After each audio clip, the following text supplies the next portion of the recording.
Pilot చేస్తామన్నాడు. మరి ఈరోజు జిన్గుర్తికి సంబంధించి రోడ్ వేసింది ఎవరు? మరి జిన్గుర్తిల సబ్ స్టేషన్ తెచ్చింది ఎవరు? ఈడ ఇండస్ట్రియల్ పార్క్ తెచ్చింది ఎవరు? ఈడ జిన్గుర్తికి 2 కోట్ల రూపాయలు గ్రామాభివృద్ధి కోసం ఇచ్చింది ఎవరు? సో ఇట్లా ఎన్నో చేసి చూపించిన. అది కూడా ఎన్ని సంవత్సరాల్లో?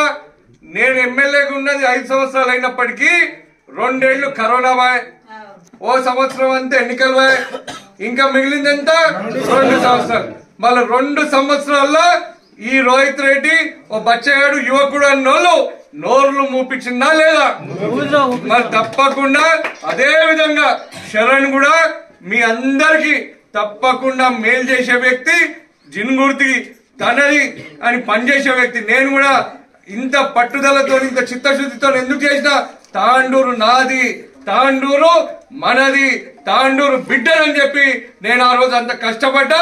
మరి అందరు మా నాయకుల సహకారంతో మనము చరిత్రల గతంలో ఎంతో మంది పెద్ద పెద్ద నాయకులు ఉన్నారు, మంత్రులుగా పనిచేసిరు.